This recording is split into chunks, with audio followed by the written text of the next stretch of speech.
Welcome to this experience of assembling the Purple Leaf 12x20 gazebo. Today I will talk through the steps to get to this point and a bit beyond. It's a simple yet impressive structure, offering plenty of shade and space for entertaining. The video offers helpful suggestions at difficult points in the assembly process rather than a complete step-by-step guide. Videos showing complete assembly are linked below. Utilize the index for navigation. On this day, you become more adept to tackle this project. Oh, did I welcome you? A journey of home renovation and maintenance. Welcome to Maintaining 18. I acquired a discounted new in-box gazebo from a citizen. Due to needing a foundation, installation was delayed. The boxed gazebo got wet despite my efforts to prevent this, ruining the manual. The pages got stuck together. Looked like a pile of wet flour. I reached out to Purple Leaf and got a new manual which I linked below. Obtaining the manual was somewhat difficult. I wanted the gazebo to be on a deck. Instead of constructing a deck initially for the gazebo, I opted for a temporary solution allowing the assembly of the gazebo to continue and the deck built later. Something unexpected happened. Without its high heels, the gazebo is on the short side. I had to get a permit. This is a simple process. Take the plot map and draw the location of the gazebo. This was not where I wanted the gazebo to be, but due to some restrictions, it ended up 40 feet from the house and 45 feet from the property line to the left side. To pinpoint the location of the gazebo according to the permit, I'm using a laser measure mounted on a tripod. That's what you're seeing here. The gazebo needs to be exactly 40 feet from the house and parallel to it. I am aiming for 40 feet and a half-inch measurement with the laser, knowing I will adjust to 40 feet when marking the ground. To ensure the gazebo is square to the house, I've placed tape marks on the house, creating 2 points of a triangle. The laser level acts as a third point. Since the distance between the tape marks is known, when I pivot the laser to the second mark on the house, I'm looking for a specific distance, a known distance. The half-inch allowance is already factored in. If I get the reading, then the laser's current position is exactly 40 feet and a half-inch away and parallel to the house. I squared off the house, obtaining a second location. To catch you up, a string was installed spanning the 2 points and runs parallel to the house and at 40 feet. Golden Judge says call this line par 40. I am now installing a string at 45 feet, that is 13.7 meters, from the property line that runs perpendicular to par 40. That is 90 degrees. I'm driving stakes which will suspend layout strings. Layouts illuminate but do not like to touch. Strings, on the other hand, are touchy-feely and stay attached night after night.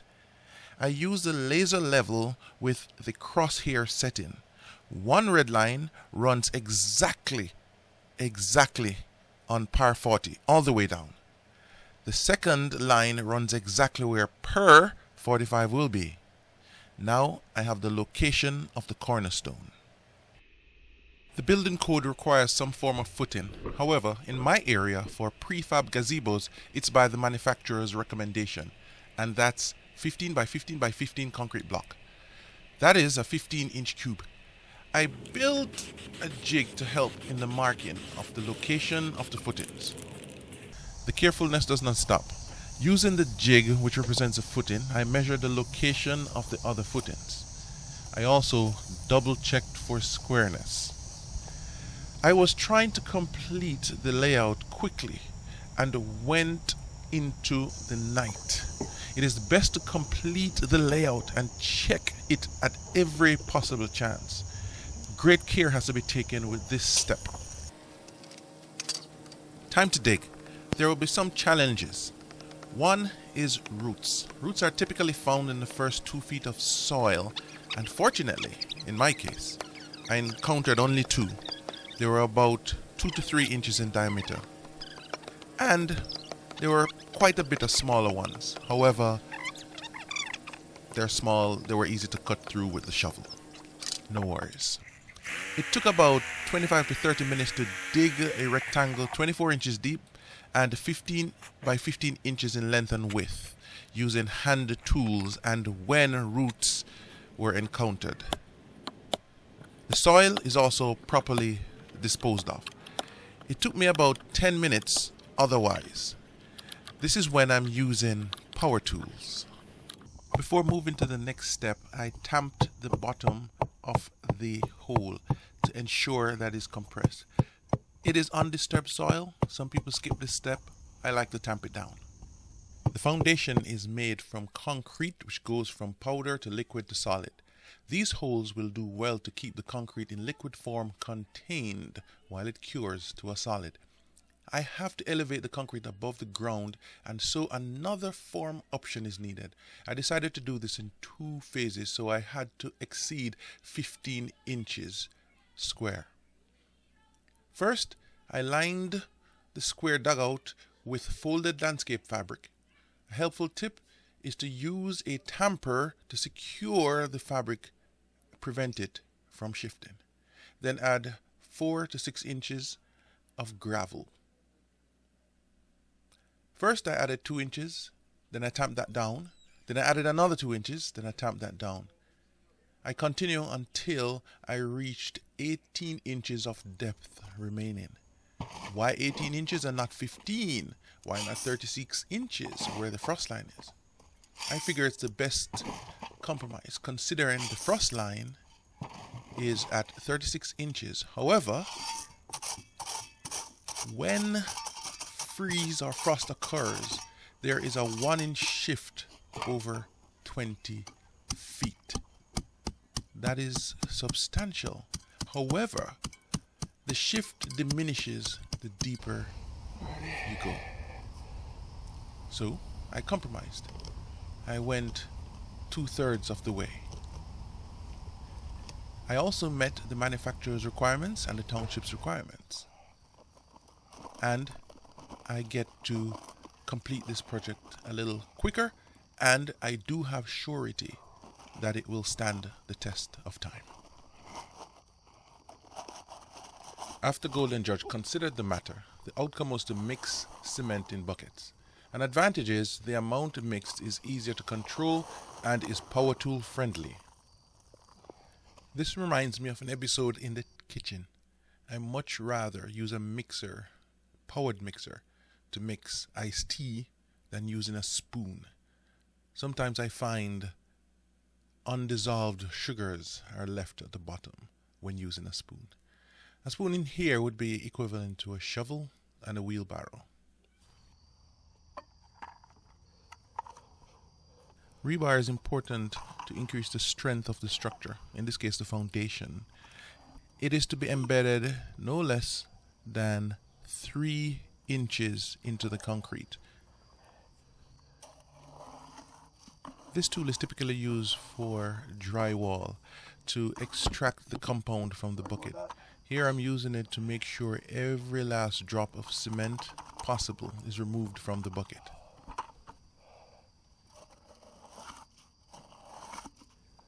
It's a bit challenging to see at night, so I'm taking you to the day. This is another hole I'm filling. I've already filled. I use this concrete vibrator to force the air bubbles out. It worked pretty well. Now, I didn't acquire this tool specifically for this project, but in some ways I did. You see, I constantly look for sales and tools, and because I know I had this project coming up and I'm gonna do some concrete work, I got this tool, and it was something like just over $40, under $50. Of course you can get it cheaper somewhere else in the world, but that's the price we pay here in the US. I got into this with my life savings, or a lot of people that do this work are in it to somehow make some money. Once it's cured, the foundation will be ready. However, one of my goals is to install a deck beneath the gazebo. Thinking ahead, I have to raise the gazebo. I'm going to raise it close to 2 feet, which is why I am now inserting a rebar into the footing. This rebar will serve as a connection point with the upper columns that I'll be installing. An important thing to note is the columns of the gazebo is around 6 feet and 5 inches. That is around 1956 millimeters. With the gazebo being put on piers, this will assist me into increasing that clearance to about 6 feet 9, maybe as much as 7 feet. Now that I've confirmed that the cylinder will sit comfortably above the rod and there's enough clearance for the rod from the edge of the concrete, it is time to center the rod in the cube. Well done so far. Now that that phase is completed, you have to deal with the weather with outdoor construction projects. In my case, it rained, fortunately not too heavily. I was able to cover my work, which is the concrete forms, with buckets. And I did use a bit of plastic tarp, and that held the water from reaching the project. Fantastic. Moving on. I'm out in the dark. It will not be for long, although I shall return. I need to cut the concrete form tubes to the correct height. This is how I did it. The laser level is raised to the height I want the shortest column to end.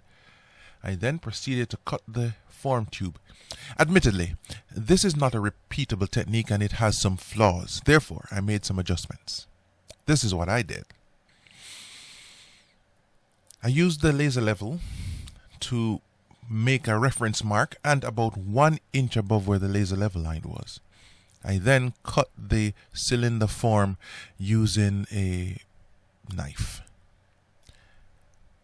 I did this for the 5 remaining foundation tubes. I placed cement around the tube to secure the cylinder forms in place. Isn't that good? This is what it looks like when the cylinders have been cut to about 1 inch above the laser line. At this point, I'm getting out of here. I'm hearing stuff in the bushes in the dark. I'm now cutting the concrete form tubes to height. It is very difficult to see, but the red laser line is visible to me. And what I'm doing is using a coping saw to make the final cut. I needed it to be very precise. Using the oscillating tool, not so good. Not precise enough, and it's very difficult to manage, especially the fact that I have a larger oscillating tool, like this big massive Dremel that weighs like 10 pounds.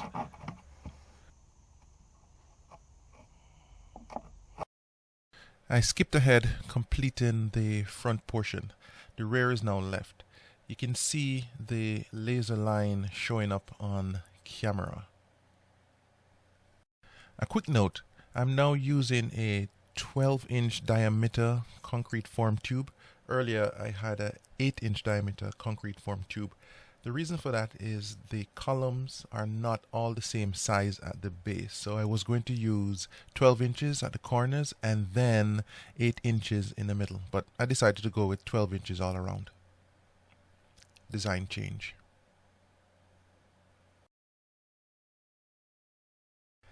I am finishing up another tube, but I was unable to complete it because the reference, that is the laser line, was no longer visible after a certain point. It only left a small bit, but it was enough for me to stop. I could have gotten a saw, which is a longer saw, and used what I've already cut as a reference to get the rest off, but I decided not to and just wait until it gets dark a little bit. An example of what it looks like at night, I can see circles. This is how I know it's quite level. Speaking of level, I did also make sure that each concrete form tube was straight. That's plumb. It is time to pour the columns. I start by cleaning out the debris that have gathered overnight. Next, I mixed the cement. Actually, I had my daughter do most of it. Fantastic. Then I have to bond the old cement to the new cement, so I use a bonding product. I had my daughter once again paint that on. Then I poured the new concrete. However, before I got to that stage, I wanted to reinforce the concrete with rebars. Now, typically, you would just stick some rebars down into the concrete, but I want this to be cylindrical. Of course, this is not my best art project, and I promise you, I'll get better at this one. However, for now, this will have to do. So, this is the first one that I made. It's terrible. It's really bad. Oh, you just need someone to hold it. And then Hold it up while you tie it. I made this one next, so it's kind of getting better. Yeah. To finish off the column, I fill the cement in the form close to the top. Then I vibrate it to get the air bubbles out.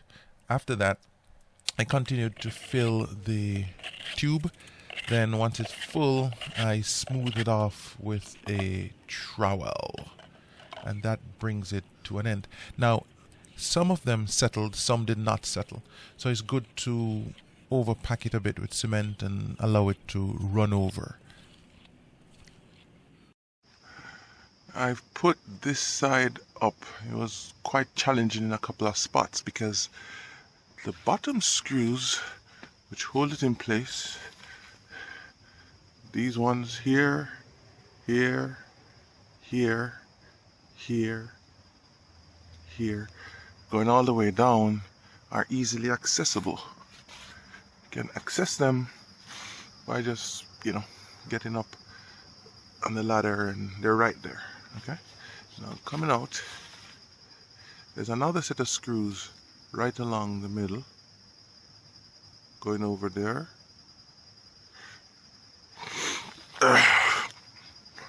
Or should I say, right along the middle. Just like here, here, going across, there, I'm going across. Now this one here,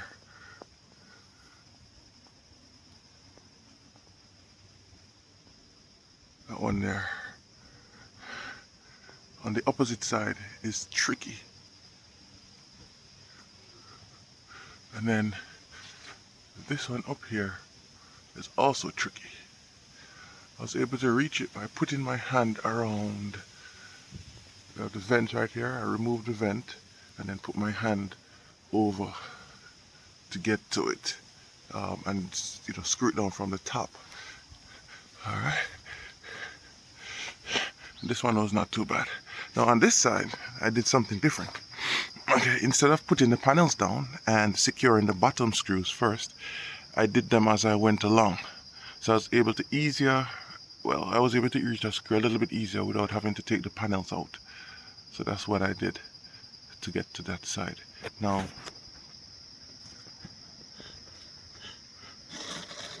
I'm gonna go up on the ladder here.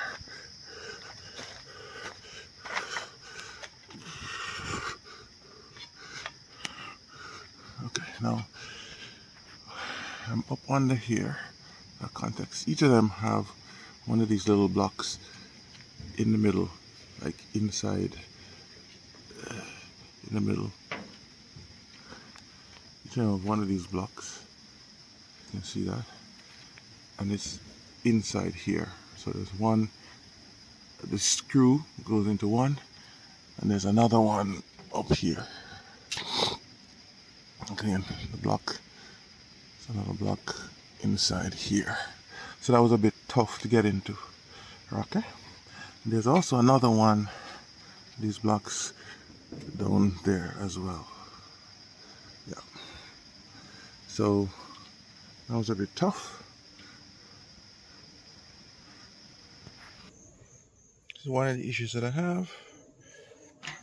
So just gonna hammer it out. The hammer.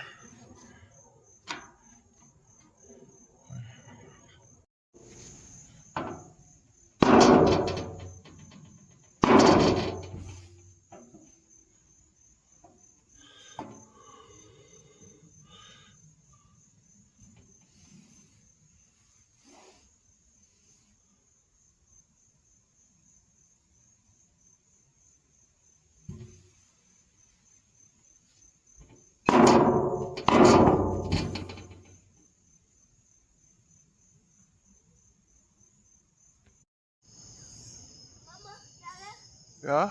Mama asked if she could get the chocolate almonds anyway because she does not cooperate. There we go. Hoping this is correct.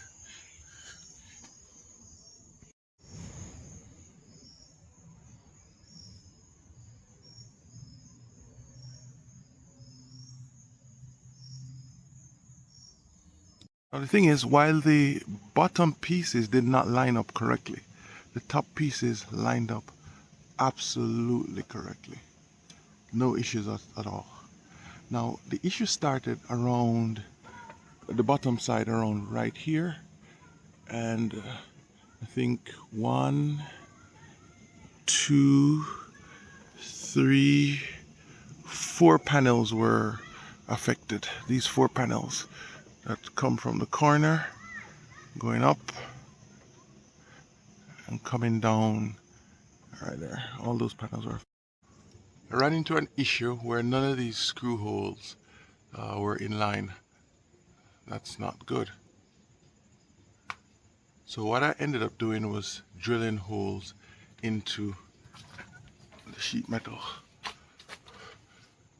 See right there is a hole I drilled out. I had to drill this one from underneath because the metal was pushing down and the bit was slipping. So I pushed it up underneath, braced against the roof, and I was able to drill the hole. Now for comparison, I'm going to go over to the other side, where the opposite, the mirror, and this side is done correctly. As you can see, it lines up perfectly well. The holes are actually towards the right. It starts at the right, extreme right, whereas the holes on the other side does not. See, it lines up very well, so I didn't have to do any form of tapping, drilling, anything. For the most part, I'm working alone. So what I did was to put a screwdriver to hold the panel in place. So prior to installing the roof, I decided to anchor the columns. Not all of them, just at opposite ends, like 2 or 3 bolts were used initially. So these are concrete anchors. They require drilling a hole and then driving the anchor down and then using a screw to expand it and keep it in place. I'm using 3.5 inch long, sometimes 3.25 inch long because I had those left over from a previous project, and they are about 1/4 inch in diameter. Most of these went in correctly, but some did not go so well. One of the bolts bent, another one I couldn't drive it down past halfway, and there was some cracking in the concrete and some other issues, but these were very few. I think I had like 3 issues in total. Given the number of failures we're mounting, I took a different approach.